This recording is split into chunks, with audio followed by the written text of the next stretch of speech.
ఉత్సాహంగా ఉల్లాసంగా చదువు సాగాలి, గొప్ప గొప్ప ఉద్యోగాలు సాధించాలి. Vignan deemed to be university. Hello all, welcome to big TV. Present నా దగ్గర 62 రూపాయలు ఉన్నాయి. ఒకటేమో 50 రూపాయల నోటు, మరొకటి 10 రూపాయల నోటు, ఇంకా 2 రూపాయల కాయిన్ ఉంది. ఇది చాలా చిన్న అమౌంట్. ఒకవేళ ఈ అమౌంట్తో మీరు మీ రోజువారీ ఖర్చులంతా భరించాలి అంటే ఎలా ఉంటుంది?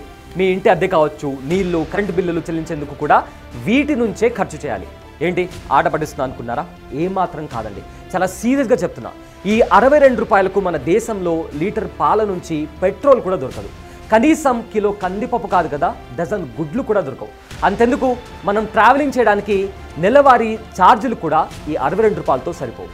ఇదంతా ఎందుకు చెప్తున్నా అనుకుంటున్నారా? మన దేశం స్వాతంత్రం సాధించి 77 ఏళ్ళు పూర్తి చేసుకుంది.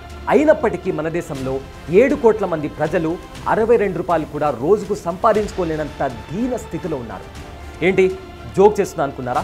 మీతో జోక్ చేసేంత టైం నాకు లేదండి. ఈ వీడియో చూడండి, మీకే ఫుల్ క్లారిటీ వస్తుంది. 7 కోట్ల మంది అంటే బ్రిటిష్ దేశ జనాభాతో సమానం. ఇంతమంది కనీసం 62 రూపాయలు సంపాదించుకోవడం కోసం జీవితంతో, సమాజంతో పెద్ద యుద్ధమే చేస్తున్నారు. ఎందుకంటే మన దేశంలో పేదవాడు బ్రతకడం ముఖ్యం కాదు, పేదవాడు చావడమే ప్రధానం. అవును, ఎందుకంటే వాడు కన్న కలలు సాకారం చేసుకోలేకపోతున్నాడు.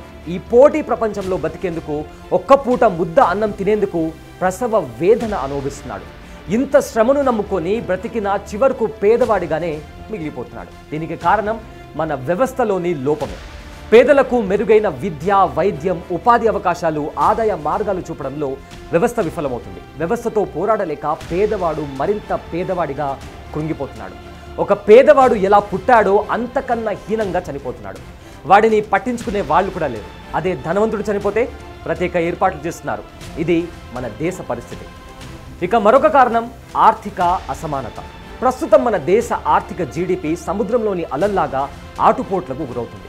ఈ అలలు ధనిక పేదవాడి జీవన నౌకను సమానంగా ఎందుకు బ్యాలెన్స్ చేయలేకపోతుంది? అయితే ఒక వర్గాన్ని ఉన్నతంగా తీసుకెళ్తుంది. ఉదాహరణకు, ఒక ధనవంతుడు తనకు సెలవులు దొరికితే ఏ దేశానికైనా వెళ్ళి ఎంజాయ్ చేయాలని టూర్ ప్లాన్ చేస్తాడు.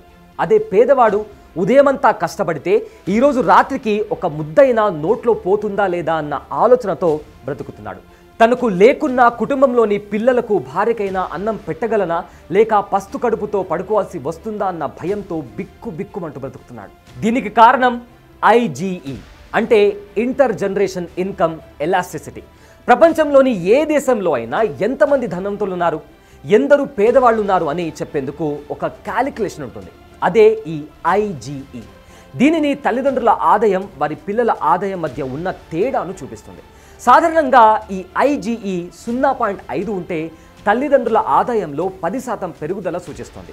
అది పిల్లల ఆదాయంలో 5% పెరుగుదలకు కారణమవుతుంది.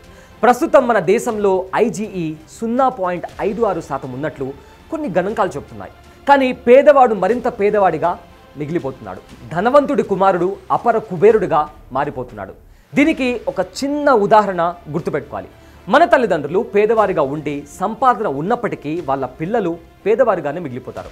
అదే దిగువ మధ్యతరగతిలో తల్లిదండ్రులు సంపాదిస్తుంటే వారి పిల్లలు దిగువ మధ్యతరగతి వారిగా మిగిలిపోతారు. అయితే కొన్ని సందర్భాల్లో మధ్యతరగతి వారిగా మారే అవకాశం ఉంది. ఇక మధ్యతరగతి వాడు మధ్యతరగతి వాడిగానే ఉండిపోతున్నాడు. ఇక ధనవంతుడి పిల్లలైతే పక్కాగా ధనవంతుడిగానే మారిపోతున్నారు. అయితే ఈ రకమైన పరిస్థితులకు మరో కారణం ఉంది, అదే రిజర్వేషన్లు. ఈ రిజర్వేషన్లు నిరుపేద, పేద, ఆర్థికంగా వెనుకబడిన వర్గాలకు అమలయ్యేందుకు తీసుకొచ్చినవి. అనగా SC, ST, OBC, మైనార్టీ వర్గాల శ్రేయస్సు కోసం అమలు చేస్తారు. కానీ అవి సక్రమంగా అమలు కావడం లేదని చాలా క్లియర్గా చెప్పొచ్చు. వీటి వల్ల ఎంతమందికి లబ్ధి చేకూరుతోంది, ఇంకా ఎందరూ పేదరికం కొరల్లో కొట్టుమిట్టాడుతున్నారు? ఇది మన దేశవ్యాప్తంగా తీవ్ర చర్చానీయాంశమైన అంశం. ప్రస్తుతం మన దేశంలో ఆదివాసుల సంపాదన వారి పిల్లలపై 66% పడుతోంది. SC, STల సంపాదన 51% వారి పిల్లలపైన పడుతుంది. అదే OBC వర్గానికి చెందిన వాళ్ళల్లో అయితే 53% వారి పిల్లలపైన తీవ్ర ప్రభావం చూపుతుంది. ఇక జనరల్ కేటగిరీ వారి విషయానికి వస్తే 62% సంపాదన వారి పిల్లలపైన చూపుతోంది.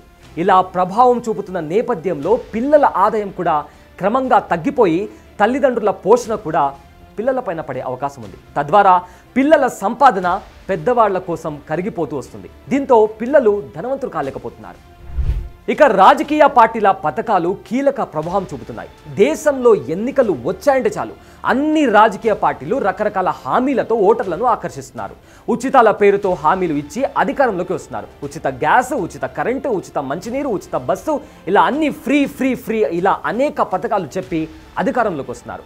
అయితే వాటన్నిటికంటే ముందు ఉచితంగా మెరుగైన విద్య, వైద్యం అందిస్తే పేదవాడికి చాలా ప్రయోజనం కలుగుతుంది. అలాగే నిరుద్యోగులకు ఉపాధి, ఉద్యోగ అవకాశాలు కల్పిస్తే కుటుంబ పోషణ భారం కాకుండా ఆదాయ మార్గం కల్పించినట్లవుతుంది.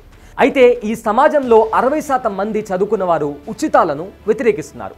మంచి విద్య, వైద్యాన్ని ఇస్తే చాలని భావిస్తున్నారు.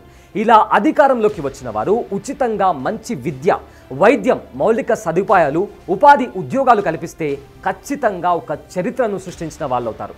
పేదవాడి 62 రూపాయల సంపాదన వాడి రోజువారి ఇంటి అవసరాలకు సరిపోతుంది. విద్య, వైద్యంపై పెట్టుబడి పెట్టాల్సిన అవసరం ఉండదు. దీంతో గొప్ప మార్పుకు శ్రీకారం చుట్టినట్లవుతుంది. ఇక సొంతిల్లు నిర్మించుకోవాలంటే పేదవాడికి అస్సలు వీలు కాని పరిస్థితి తలెత్తింది. సామాన్యుడు అప్పు చేసి అయినా సొంతింటి కలను నెరవేర్చుకోవాలనుకుంటాడు. అయితే ధనవంతుడు తన సొంత డబ్బులతో ఇల్లు నిర్మించుకోవాలంటే ఏ నగరాల్లో ఎన్నేళ్లు పడుతుందో ఒకసారి తెలుసుకుందాం. ముంబైలో సొంత డబ్బులు వెచ్చించి ఇల్లు కట్టుకోవాలంటే సుమారు 109 ఏళ్లు పడుతుంది. అదే గుర్గావ్లో అయితే 46 ఏళ్లు, కోల్కతాలో 39 ఏళ్లు, చెన్నైలో 36 ఏళ్లు, బెంగళూరులో 63 ఏళ్లు పడుతుంది. ఇక ఢిల్లీలో 35 ఏళ్లు పడుతుంది. ఎలాంటి లోన్లు, ఈఎంఐలు లేకుండా సొంతంగా కష్టపడిన డబ్బులతో ఇల్లు కట్టుకోవాలంటే ఇన్ని సంవత్సరాలు పడుతుందని కొన్ని సర్వేలు చెబుతున్నాయి. ఇది కేవలం ధనవంతులు ఇల్లు కట్టుకోవాలంటే పట్టే సమయం. మరి పేదవాడి పరిస్థితి ఏంటి? నాకు తెలిసిన ఒక పేదవాడు సొంత డబ్బులతో ఇల్లు కట్టుకోవాలంటే దాదాపు 500 ఏళ్లు పడుతుందని కొన్ని నివేదికలు చెబుతున్నాయి. దీన్ని మార్చాలంటే మరి ఏం చేయాలి? కేవలం ఒక్క ప్రాంతంలో మాత్రమే అభివృద్ధి కేంద్రీకరించకుండా అన్ని ప్రాంతాలకు అభివృద్ధిని విస్తరింపజేయాలి. అప్పుడు ఆయా ప్రాంతాల్లో భూములకు ధరలు పలుకుతాయి. మధ్యతరగతి పేదవాడికి భూమి ఉంటే సంపన్నుడిగా మారే అవకాశం ఉంది. 100 మందిలో కనీసం సగం మందైనా పేదరికం నుంచి బయటపడేందుకు వీలుంటుంది. ఇలా మనం పేదవాడిని అందులో నుంచి బయటపడేయడం కోసం, అవసరాలు తీర్చడం కోసం, ఆర్థికంగా ఎదిగేందుకు అవసరమైన ప్రణాళికలు సిద్ధం చేయాలి. ధనవంతుడిగా మార్చేందుకు ప్రోత్సాహాన్ని అందించాలి. ఇలా చేయడం వల్ల భవిష్యత్తు తరాలు పేదవాడిగా మిగిలిపోకుండా ఉండేందుకు తొలి అడుగు వేసినట్లవుతుంది. అయితే ఈ అంశం పైన మీ ఒపీనియన్ ఏంటో తప్పకుండా కామెంట్ చేయండి. అండ్ ఇలాంటి ఇంట్రెస్టింగ్ అప్డేట్స్ కోసం బిగ్ టీవీని సబ్స్క్రైబ్ చేసుకోవడం మర్చిపోకండి. దిస్ ఇస్ అబులే సయ్యద్. Thanks for watching.